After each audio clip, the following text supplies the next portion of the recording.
Hello and welcome to today's Nexus report, or tonight's Nexus report. We're going to cover a couple player moves. I don't think I covered CFO swapping mid laners. I know we've mentioned Pout since he's played with CFO this split, but I look back at it, and when I talked about CFO, I only talked about Kino being in for 2274. So we're just going to briefly discuss that, and more so discuss the LYON move, because I've seen people on Twitter feel one way or another about it. And then the LEC results from today, how they affect the power rankings, as well as including CBLOW and LCS from yesterday, because that was not in the power rankings. So, CFO, Pout. Pout played with NIP in the LPL in 2023 or 2024. And last season played in the VCS in Vietnam. And he did okay. Frankly, you would have liked him to be better. But that LCP familiarity got him this spot in place of Pengyan, who was officially let go today. I don't think that this is a very big difference between the two players. I mean, Pengyan was not very involved in what CFO did, only 54 KP. The team very much is all over the place, especially Doggo and bot lane. He gets a lot of 2v2 kills, a lot of solo kills, more so than your average AD carry. He may rank, honestly, if we truly got the numbers, he may be like top 5 in the world. It would not shock me. Top 5 in the world in the last 3-4 years in that category. In terms of CS per minute, Pout, since he's joined the team, does have less, about 0.8 less, but he is involved more at about 9% higher. The damage profile is very similar. Vision, similar. But what I will say is notable is that both of these mid laners are behind at 15 minutes in gold. And you would love, if you're going to import a player, that they have a positive early game. You may say, it's only 50 golds, 100 gold. What does that matter? What the point of it is I have added an import. You've looked all around the world to add a player, and the player you've added is not winning lane. In my opinion, you kind of need those imports to be players that are making a difference for you and getting ahead in the early game. CFO have struggled in spring, and in part due to this, in my opinion. Obviously, going from the 6-man roster with Junja and Honkyu last year to this one was a big drop-off, but the roster is not indicative of players like of Doggo or Rests or Shadow even, their levels. Solo kills, Pengyan had 1 every 4 games. Pout has 4 and 8 so far. He's played 7 different champions already. This is a lateral move, if not a downgrade. Pengyan at least had some sort of potential. I want to say Pout's maybe 3 or 4 years older than Pengyan. I could be wrong. And then LYON. We saw rumors this week of them signing Castle. I did not put the Disguise Surdy news on here because it's not official as of the time of me recording this, but Castle has joined LYON to compete with Dokla for a job. I've seen some people disappointed with this move because he is an import, and LYON does not have any North American born players on its roster. I've seen some people that think this is a great move. I personally think Castle deserves this opportunity. He's a very good player. He's better than what Disguise has been putting out on the Rift. Disguise has been better this year than probably, they've been better than they've ever been. But the fact of the matter is, Castle brings LYON up a level. I think he's better than Dokla. I think he offers more than Dokla. He's significantly younger than Dokla. And you say age is whatever, but I think there's room for potential growth there with better players.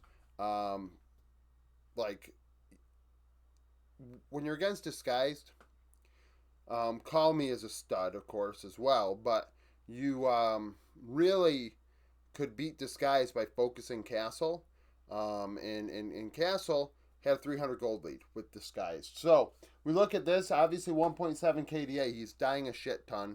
KP's similar, farm similar, but the damage profile is a little different, and that's because Disguise aren't as good, right? So you got a 4.9 share differential versus 3.2. That's going to happen when you're not getting as many damage sources as you would on LYON, with players like Saint and Berserker dealing a shit ton of damage. Vision, similar, but the gold difference. So Dokla's behind 200 gold. Castle's up 300. So we have a 500 difference in gold, and Castle is on a worse team. So I expect Castle to dominate lane, and in doing so, give this team another option, another threat. Dokla is not a carry-oriented top, in my opinion, where Castle at least offers that as an option. Lion are on this part of the board. And I could agree with the fact that they're probably overranked right now because of the way things are. The more international events that happen, that Lion go to, the more losses they might have, and thus dropping in the power rankings a bit. But they are the best team in the LCS. So, with that in mind, this is a move that they need to make. I don't have a problem with a Korean player playing on the Latin American team or on the North American team. I don't have a problem if all 5 players were Korean. I could give a fuck less. I want the best players playing. I don't care what team they're on. You know, the fact of the matter is, North America struggles with producing talent. And you could say it's because people don't see that North American talent in NACL and they're not giving an opportunity, this or that. Well, are they actually better than Castle? And don't just say, well, you know, it's because. No. Are they better than Castle? And if the answer is no, then no. Then no. Don't bring the, like, why are we talking about this? Why are we insinuating that, you know, Castle shouldn't have this opportunity when he's the better player? Dokla is a solid player. He's obviously done better later on in his career in terms of longevity going, you know, 2023. We look at NRG and 100 Thieves thereafter. But Castle is better. Does that mean Dokla shouldn't be in the LCS? No. That means, I mean, I could definitely see an argument to be made. However, Castle is a better player between the two. And I don't care that there are no North American born players on Lion. I'm pro-immigration. I'm pro, you bring in whoever the hell you want to work. Bring whoever you want to play on your sports teams. Hell, I'm a hockey fan. I'm an NHL fan. The Buffalo Sabres probably, well, they have Americans on the team, but the majority of the players are not American. There are Swedes. There are Finns. There was a German. Bunch of Canadians, obviously. Pepper and a Czech there. Slovak there. Maybe you got a Swiss player. Maybe you got a couple, depending on what team you're looking at. So, like, I don't, like, give me the best players. I don't care where they're from. Like, if Dokla's the best player, play him. If Lion's a better player, I mean, Castle's a better player, play him. If Surdy's better than both, play Surdy. But this notion that, you know, we should force teams, I get it, and I don't. Because the only way to make North American talent better and at the level they need to be is truly starting at the ground level in high school. And yeah, that's the only way. Get kids to play the game. Because the fact of the matter is this, you're in a situation, oh, well, there's collegiate. They're already 3 years behind. They're already 3 years behind Europe and Korea. I mean, you're fucking lucky China are making laws that make it so that they might not be able to play league. And the Brazil deal where they might not be able to play league. Like, that is the only reason. Like, North America is going to stay behind Europe and Korea until we have players playing this game at 15, 16, 17, 18 years old and are borderline ready for tier 2.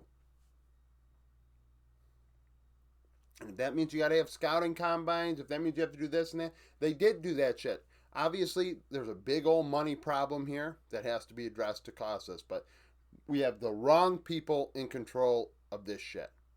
And there are people on Twitter, and there are people on fucking Reddit, and there's people on YouTube, and people all over the place that want to say their 2 cents, and this is my 2 cents, but it's like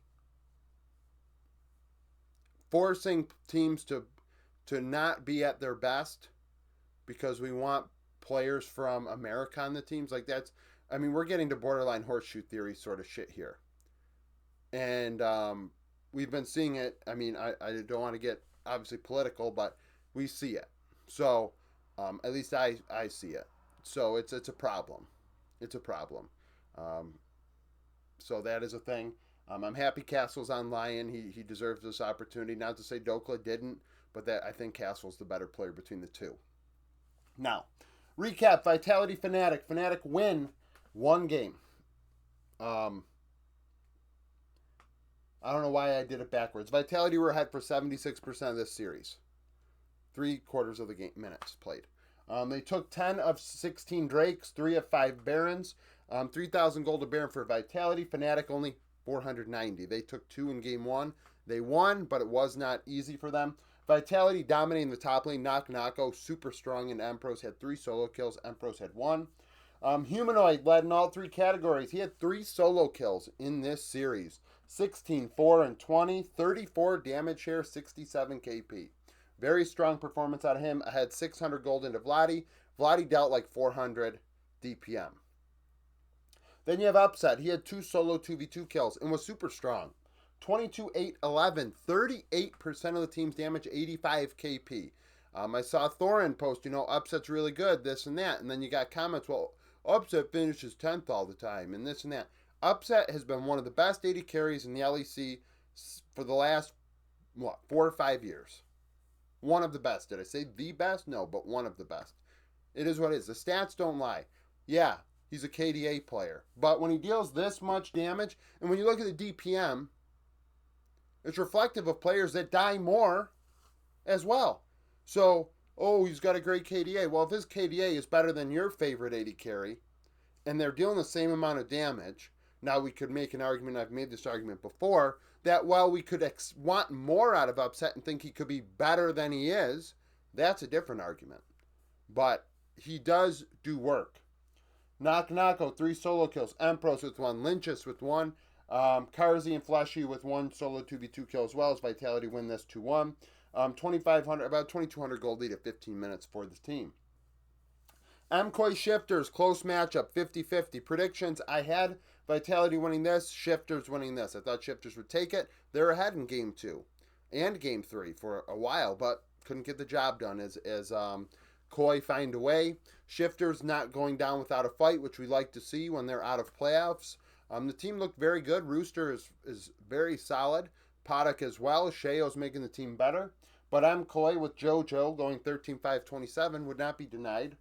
They took 2 Barons, only 1,400 gold to power play. Didn't need Barons to win this series. The 10 Drakes to 5, big difference maker. 26 damage share for JoJo. Alvaro, 76 KP. Technically, the early game, JoJo was the only player that was ahead of his lane matchup. 445 gold ahead. The rest of the Rift going to Shifters. Trimby, 2-8-26. Paddock had 4 solo 2v2 kills in this series.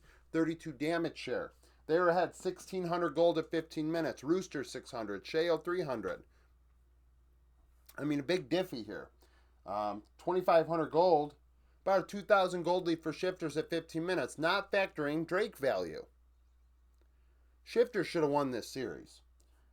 Sheo 67 damage share. Rooster 3 solo kills. Elyoya, Mirwin with 1 each. It is what it is. Shifters go down. Their split's done. Maybe they can go on a crazy run in summer. Otherwise, they won't make Worlds, even though I had them as my dark horse. So that is what it is. Shifters dropped to 49th in the power rankings. Nothing happening in the first column here today. But Fly moved up a couple. MVK, Loud. But nevertheless, that's it. Thank you for watching. If you liked the video, like it. Subscribe to the channel for daily League of Legends content. Follow me on Twitter. Join the Discord. Become a YouTube supporter. And hope to see you again tomorrow.